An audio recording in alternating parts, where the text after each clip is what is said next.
नमस्कार। आप भारत लाइव ही देख रहे हैं। भारत लाइव में पंचनामा देख रहे हैं। पंचनामा यानी कि ऐसा शो जहां होती है खबरों की चीर फाड़। हमारे साथ डॉक्टर नमन मिश्रा जी बैठे हुए हैं। अब एक खबर है, स्ट्रेचर पे आ गई है खबर।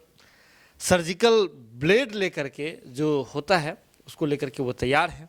अब खबर की तह तक पहुंचेंगे, चीर फाड़ करेंगे। तो जो आज खबर है स्ट्रेचर पर ये है कि तेजस्वी यादव का भी जो हाल है किसी के जैसा होने वाला है। अब किसके जैसा आपका सवाल होगा। दरअसल तेजस्वी यादव और चिराग पासवान युवा हैं और दोनों भी राजनीतिक घराने से आते हैं और दोनों मित्र रहे हैं। तो अब चिराग पासवान जैसा हाल जो है तेजस्वी यादव का भी होने वाला है। अब आप सोच रहे होंगे ये कैसी बात है, कैसे हाल होने वाला है। एक और जहां चिराग पासवान को बिहार विधानसभा चुनाव 2020 में महज एक सीटें आई, वही एक सीट आई, और वहीं दूसरी अगर बात करें तो तेजस्वी यादव और जो उनकी जो पार्टी है राजद, वो सबसे बड़ी पार्टी बनकर के बिहार विधानसभा चुनाव के बाद उभरी। तो ऐसे में कैसे हो जाएगा ये हाल, सवाल मेरे भी मन में है। तो चलिए ना हम सीधे डॉक्टर नमन मिश्रा से ही पूछ लेते हैं।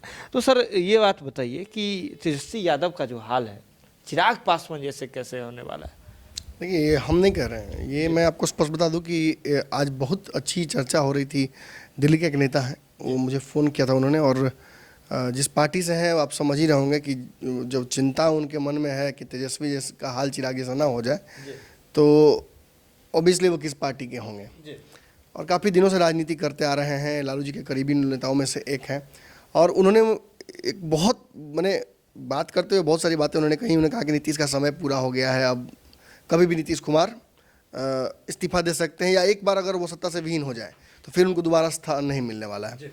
लेकिन उन्होंने इस एक पॉसिबिलिटी के अलावा एक आशंका भी जाहिर की कि चिराग पासवान की राजनीति को तो नीतीश कुमार ने समाप्त कर दिया।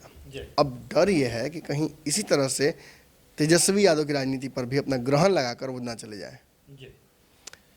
ये एक बड़ी बात है। आज भी आप जब खबर चला रहे थे एलजेपी को लेकर, तो मैंने देखा कि कई लोग टूटकर वहाँ से गए हैं भाजपा में। हालांकि बाद में इसमें कंट्रोवर्सी हुआ। लोजपा का कहना है कि वो लोग तो ऑलरेडी जदयू में चले गए थे, तो मतलब अब तो जदयू से गए ना भाजपा में, तो अब तो जदयू में सेंधमारी हुई। हाँ, अब जब वो लोग छोड़ करके भी गए थे, लोजपा को छोड़ करके भी जदयू का दामन उन्होंने थमा, तो उसमें भी बहुत सारी तरह की जो है बात है। ये पूरा मामला ही जो है विवादित हो गया। भारत लाइव की टीम ने भी दिखाई थी किस तरह से क्या हुआ था। इस पर मुझे इतना ही कहना है कि हाथ कोई सा भी कटा हो, लेफ्ट या राइट, हाथ कटा तो लोजपा का ना है। इसे टेक्निकलिटी में ना फंसाइए कि ये तो हाथ पहले बहुत पहले कट गया था, अब उसके हाथ से उसमें लगा दिया। मेरा नहीं कटा, किसी और का कटा, ये हाथ आप ही का था। मेरे बाद अगर लगा दिया गया सुमन को और सुमन से कोई काट कर लेके चला गया, तो हाथ तो मेरा ही था, वो अलग नहीं हो सकता है। तो इस टेक्निकलिटी में लोजपा फंसना चाहती है। लोजपा चाहती है कि मतलब वो लास्ट लाफ वाला सिस्टम करें। लेकिन सच्चाई है कि लोजपा आज इस स्थिति में खड़ी है, क्राइसिस है, बहुत बड़ा क्राइसिस है पॉलिटिकल। रामविलास पासवान को भाजपा ने देकर एक राष्ट्रीय सम्मान, ये तो कम से कम जाहिर कर दिया ना कि रामविलास पासवान से उन्हें कोई दिक्कत नहीं था। दिक्कत चिराग पासवान से है और उनके एटीट्यूड से है। अब चिराग पासवान की राजनीति किस तरफ जाएगी, इसको लेकर हमने बहुत सारे समीकरण पर चर्चा की है। अब उसमें मैं पढ़ने वाला नहीं हूँ, क्योंकि चिराग पासवान अपने राजनीतिक जो भविष्य है उसके लिए खुद उत्तरदायी हैं, हम नहीं।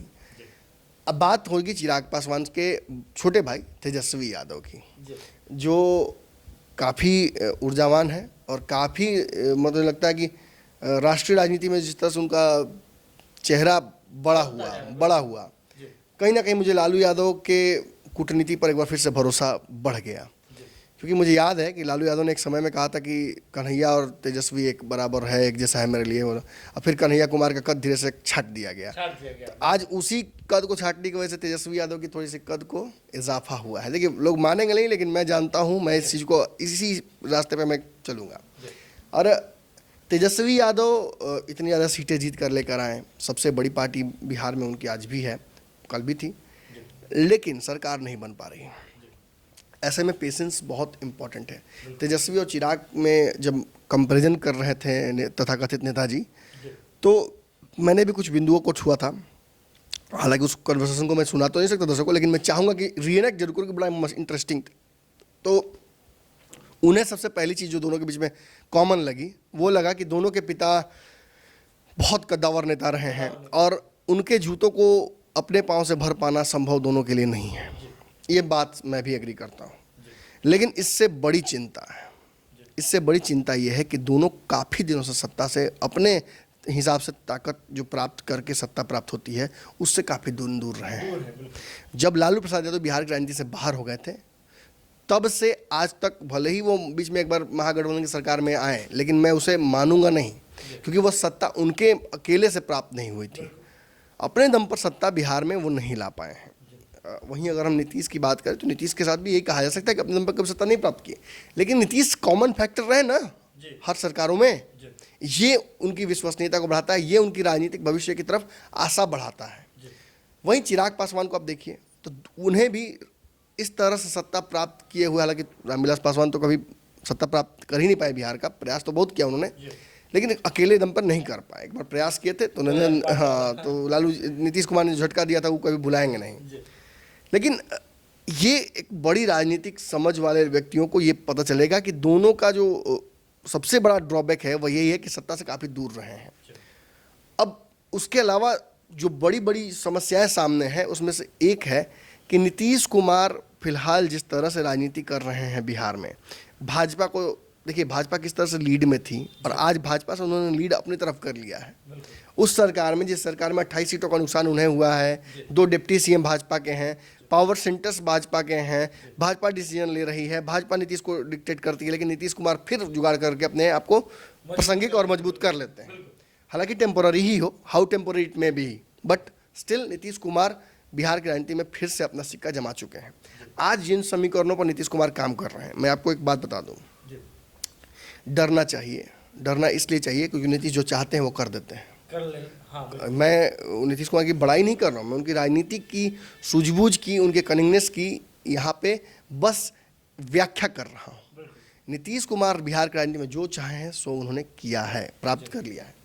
ऐसे में चिराग पासवान के जो 8% वोट बैंक मैंने बढ़ाकर जो बताया था कि वो अब हो चुका है, उस हिसाब से अब बस वो सर्वे कराने की बात हो गई है। उस वोट प्रभाव पर नीतीश कुमार ने चुनाव से पहले ही अपना नज़र डाल दिया था। आपको पूर्व में भी हमने बताया है कि कैसे रामविलास की राजनीति को समाप्त करने के लिए उन्होंने दलित महादलित का डिवाइड किया था, उनकी पार्टी में सेंधमारी की थी, हर तरह से समाप्त करने का प्रयास किया था, क्योंकि अपना वोट बैंक नीतीश कुमार का उतना बड़ा नहीं है। और ऊपर वाले वोट बैंक में नीतीश कुमार जा नहीं सकते हैं, तो वो नीचे वाले वोट बैंक को ही ना अपने पास करना चाहेंगे, और उसके लिए उन नेताओं की कुर्बानी लेनी पड़ेगी जो उस खास वोट वर्ग के हैं। मांझी जी की कुर्बानी हुई कालांतर में, नरेंद्र सिंह की कुर्बानी हुई थी एक समय में। उसके बाद अब देखिए अलग अलग नेताओं की कुर्बानी, कुशवाहा हो चाहे पी.के. शाही हो, चाहे अलग अलग नेताओं की आप बात कर लीजिए, सभी की कुर्बानी कभी नहीं। अनंत सिंह की कुर्बानी हुई, बहुत से दिग्गजों की कुर्बानी, लालू यादव की कुर्बानी हुई, तेजस्वी यादव की कुर्बानी हुई, सबके साथ रह रहकर उन्हें निपटाते गए। और इस हिसाब से अब चिराग पासवान की बारी थी। चिराग पासवान जानते थे कि नीतीश कुमार उनके पिता को डैमेज कर चुके हैं, इन्हें भी डैमेज करेंगे ही, इसलिए उनकी भी बेचैनी अपनी जगह पर लाजमी थी। भाजपा के से उन्होंने कहा कि आप नीतीश को बाहर करने का प्रयास कीजिए हमारे से, लेकिन भाजपा वो हिम्मत नहीं कर पाई। भाजपा उखड़ने का रिस्क नहीं ले सकती है। 2015 में उन्होंने ट्राई किया था और जो हुआ था तो आपको अच्छे से याद होगा, उखड़ कर कहाँ चली गई थी पता नहीं चला। अब जब फिर से भाजपा की पौध उगी है तो भाजपा चाहती है कि संरक्षण में रहे, एक बड़े पेड़ के छाया बनी रहे नीतीश कुमार की। हालांकि देखते हैं कितने दिन तक ये चलता है, हर पेड़ बड़ा होता है कभी ना कभी, और जब उसकी जड़ें मजबूत होती हैं तो पुराने जो पेड़ होते हैं ना उनकी जड़ों से जाकर टकरा कर उन्हें खोखला करता है। क्या लगता है नीतीश कुमार अपनी जड़ों को जिस प्रकार से मजबूत करते हुए दिख रहे हैं, भाजपा पर आने वाले समय में ओवररूल कर पाएंगे क्या? अरे मैं वही तो कह रहा हूँ, भाजपा पर तो देखिए भाजपा के साथ रहकर भाजपा को कमजोर करना है, तो ये एक लंबी प्रक्रिया होगी। ये तो फिर एक तो आप प्रोसेस की बात कर रहे हैं, जिस तरह से अभी आपने एक अच्छे से बताया कि तेजस्वी यादव और कन्हैया कुमार की जो तुलना होती थी, साथ में रह करके उन्हें डैमेज किया, इधर भाजपा के साथ रह करके नीतीश कुमार भाजपा को डैमेज करने की कोशिश। कन्हैया कुमार की एक्सेप्टेंस विश्व भर में हो, लेकिन राजद ने कभी नेता नहीं माना, याद कीजिएगा। तेजस्वी ने कभी मंच साझा नहीं किया। यही कारण थे कि कन्हैया की विश्वसनीयता थोड़ी घटी, मैंने कन्हैया की जो बिहार में उपयोगिता थी वो घटी और तेजस्वी की बढ़ी। और राष्ट्रीय पटल पर भी राजद का एक चेहरा के तौर पर, लालू का वंशाधिकार के तौर पर उन्हें सामने लाया गया, तो ऑब्वियसली उन्हें ज़्यादा खेलने का ग्राउंड मिला, तो ऑब्वियसली ज़्यादा खेल खेलेंगे। तो अब जब खेलते हैं लोग, एक होता है कि जैसे practice makes a man perfect. अब जब तेजस्वी यादव खेल रहे हैं तो खेलते खेलते तो बंगाल भी चले गए। बंगाल तो वो चले गए, मायावती से मुलाकात कर ली, सारे समीकरण वो गढ़ रहे हैं, लेकिन मैं जो कहना चाह रहा हूँ उसको समझने का प्रयास कीजिए आप भी और दर्शक भी। ममता बनर्जी से नहीं नहीं, ममता बनर्जी के साथ वो जहाँ सरकार बनाए, लेकिन ममता बनर्जी के साथ मिलकर ममता को जिता देने से क्या तेजस्वी यादव की सरकार बिहार में बन जाएगी? ममता बनर्जी ने तो खुश करने के लिए ब्राउनी पॉइंट के लोगों को कह दिया कि जिस दिन लालू यादव बाहर निकलेंगे उस दिन तेजस्वी मुख्यमंत्री बन जाएंगे। कौन सा फॉर्मूला से, मैं जानना चाहूँगा। आज चिराग पासवान के फॉर्मूले पर जिस तरह से नीतीश कुमार ने अपना ठप्पा मार दिया है और उनकी पार्टी को कमजोर करने के लिए दिन रात मेहनत कर रहे हैं, ये बात जरूर अतिशयोक्ति हो सकती है और ये छोटा मुँह बड़ी बात हो सकती है, लेकिन MY समीकरण इतना भी तगड़ा नहीं है कि नीतीश कुमार अगर चाह दे तो उसको डैमेज ना कर पाए। भाजपा ने चाहकर डैमेज किया ना, आप ये बात मानते हैं, दर्शक ना माने, हो सकता है कि राजद के समर्थक ना माने, लेकिन जो राजनीतिक रूप से सूझबूझ के वाले लोग हैं वो जानते हैं कि MY में M उठाकर वैसे ही ले गए और Y में कच्ची कच्ची से हमारी भाजपा ने कर दिया। हाँ, ये बात जरूर है कि नीतीश कुमार भी नीतीश का कोर वोट बैंक है क्या? नीतीश का कोर वोट बैंक है क्या? वो 28 विधायक किस पार्टी के किस जाति के हटे हैं, जरा उसको जोड़ के हटाओ करके देखिए ना, समझ में आपको आ जाएगा कि नुकसान कोई एक जाति से नहीं हुआ नीतीश को। नीतीश ने व्यापक नुकसान झेला, इस बार बड़ा नुकसान झेला है, हर पार्टी की तरफ से झुका है। और अब नीतीश कुमार MY जो अपना लवकुश समीकरण है उसको मजबूत क्यों कर रहे हैं? क्योंकि वो चाहते हैं कि अब इसी पे राजनीति करेंगे।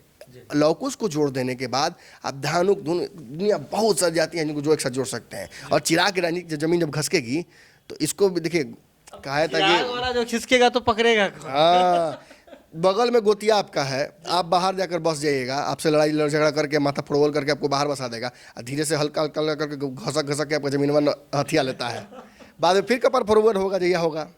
अब आपके अनफॉर्चुनेटली चिराग पासवान के पिताजी नहीं है इस दुनिया में कि वो आकर इस गैंग को फरिया सके, लेकिन नीतीश कुमार तो भारी पड़ेंगे ना, उनको तो सारा दाव पेच याद है ना, उनको तो पता है ना कि चिराग पासवान और रामविलास पासवान दोनों की DNA में कौन सी कमजोरी होगी जिसका फायदा आज तक उठाया है उन्होंने।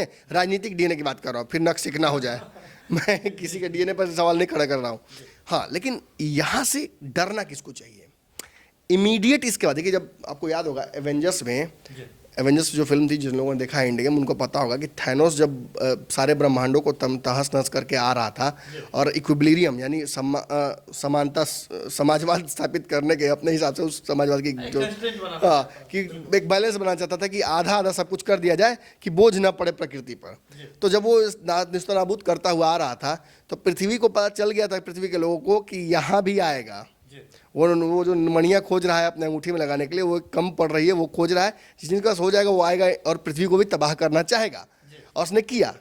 उसी हिसाब से नीतीश कुमार भी लगातार एक एक करके इन ब्रह्मांडों में घूम रहे हैं, और अलग अलग पावर सेंटर्स के जो ब्रह्मांड है, अलग अलग समीकरणों के ब्रह्मांड है, उनमें वो घुस रहे हैं।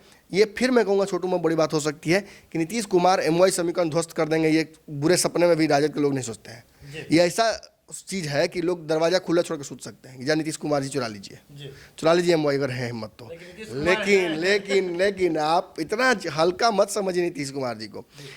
तेजस्वी यादव के वोट बैंक पर, तेजस्वी यादव की पार्टी पर आप कांग्रेस के बड़े टूट को अभी तक रोका गया है नीतीश कुमार के द्वारा। क्यों रोका गया है? इन समीकरणों को सोचिए, दिमाग लगाइए कि आखिर वो क्यों रोका गया है।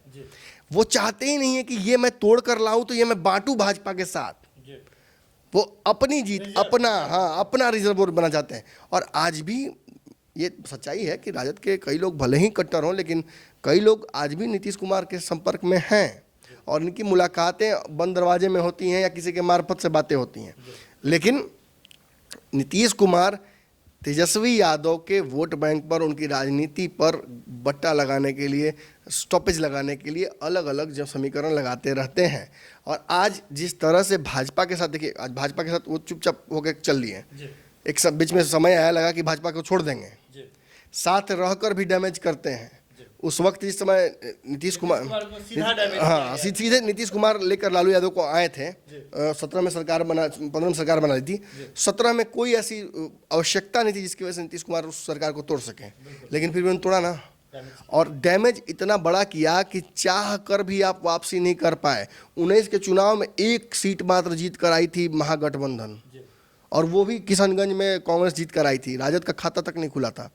आज ठीक है, विधायकों की बात है, जो जातिगत जनसंख्या है वो उसके आधार पर राजद वोट इकट्ठा करके आ पा रही है। लेकिन एक अनपॉपुलर लीडर, मैं इस चुनाव के आधार पर बोल रहा हूं, एक अनपॉपुलर लीडर बिहार का मुख्यमंत्री बना हुआ है। इस बात से राजद को इनकार नहीं हो सकता है। मेरी बातें वहाँ अच्छी नहीं लग रही होंगी, लेकिन यहाँ अच्छी लग रही होंगी। नीतीश कुमार का मुख्यमंत्री बने रहना ही तेजस्वी यादव के चेहरे पर सबसे बड़ा तमाचा है। आप सबसे ज़्यादा सीटें लेकर आए, आप इस गांव के सबसे अमीर धनी आदमी हैं, लेकिन सोना के थाली में सामने बैठ के अगर कोई खा रहा हो तो कैसे कहिएगा कि आप अरबपति हैं, कैसे कहिएगा आप बहुत बड़े राजा हैं। सीधी बात है, नीतीश कुमार के इसी राजनीतिक सूझबूझ, इसी जोड़ घटाव, इसी दावपेच, इसी साम दाम से उन्होंने अपने आप को यहाँ तक लाया है और आगे भी लेकर जाएंगे। उन्हें पता है कि कब पूरा शरीर बचाने के लिए एक पूंछ कुर्बान कर देनी चाहिए और उन्होंने किया है, वक्त दर वक्त किया है। अब इतना रिपीट करने जाऊंगा तो मैं पिछले तो ये पंचनामा चलता ही रह जाएगा। सीधे तौर पे देखिए ना, तो एक स्पष्ट संदेश है कि अलर्ट का नोटिफिकेशन सीधे तौर पे सर्वप्रथम जो है तेजस्वी यादव के लिए है कि बिहार छोड़ करके जहां भी घूम रहे हैं, आइए बिहार। बंगाल यहीं से लगी से घास काटिए, लगी से घास काटिए, लेकिन बिहार में लगी से मौजूद नहीं रह सकते हैं आप घास काटने के लिए। बिहार देखिए, तेजस्वी यादव ने पिछले कुछ दिनों में एक अच्छी राजनीति ये की कि उनकी उपलब्धता की नहीं रहने की वजह से बिहार में उनको बहुत दिक्कत होती थी, बहुत ज़्यादा उनको सुनना पड़ता था, सत्ता पक्ष भी बोलता था, जनता भी मायूस रहती थी, लेकिन अब वो उपलब्ध रहते हैं और सदन में उन्होंने अच्छा खासा आवाज़ भी उठाया है। तो इसकी वजह से नीतीश कुमार बैकफुट पे या बौखलाए नज़र आते हैं और जब वो खासतौर पे मैनेज करने के मूड में जब आते हैं तो तेजस्वी को कमज़ोर नहीं होना चाहिए, ये नहीं सोचना। हालांकि तेजस्वी नहीं सोचते हैं, लेकिन जो आसपास के लोग हैं जो सोचते हैं कि नहीं, मैंने दर्शकों का भी कमेंट कई बार सुना है कि नीतीश कुमार आ जाते तो उनको सारी गलती माफ़ कर देते। ये भ्रम में मत रहिए। नीतीश कुमार आपकी शर्तों पे आपसे मिलने वापस नहीं आएंगे और ना ही आप कागज़ पे लिखवा कर नीतीश कुमार को रुकवा सकते हैं कि 5 साल इस बार भी टिक जाएंगे। नीतीश कुमार को जब जहां सम्मान जितना और उनके हिसाब से ताकत मिलती रहेगी वो वहीं रहेंगे। यानी कि ताकत, देखिए ताकत बहुत बड़ी चीज़ है और राजनीति ऐसे भी ताकतों का खेल है और अपने व्यक्तिगत स्वार्थ का खेल है। भले ही आप इसे अलग मायने में देखें, सामाजिक सरोकार से जोड़ करके देखें, लेकिन वास्तविक क्या है, वास्तविकता क्या है, ये अब आपको भी पता है और भारत लाइव के दर्शक हैं तो आप तो इतने सजग हैं ही। खैर, बने रहिए भारत लाइव के साथ। आज के पंचनामा में इतना ही। यूपीआई नंबर नीचे लगातार स्क्रॉल हो रहा है, आप वहां जाकर के हमें आर्थिक सहयोग कर सकते हैं। एक और सहयोग कर सकते हैं शेयर करके। इस वीडियो को जितना आप शेयर करेंगे उतने लोगों तक पहुंचेगा। कमेंट बॉक्स खुला हुआ है, वहां आकर के हमारा शो आपको कैसा लगता है हमें आकर के आप जानकारी दे सकते हैं। बने रहिए भारत लाइव के साथ। बहुत बहुत धन्यवाद। अगर ये वीडियो पसंद आई और वह बिहार के राजनीति और बिहारियत से सरोकार रखेनी तो सब्सक्राइब बटन दबा के चैनल के सब्सक्राइब कर ली। ओजे एगो घंटी बा, ओकरा बटन दबा देला से कुल सटीक और मारक खबर रुआ मुफ्त में मिल जाई। अगर रुआ पत्रकारिता के हमनी के नया प्रयोग में सहयोग कर चाहतानी तो ज्वाइन बटन दबा दी। पेटीएम नंबर नोट कर ली 9386816700। धन्यवाद।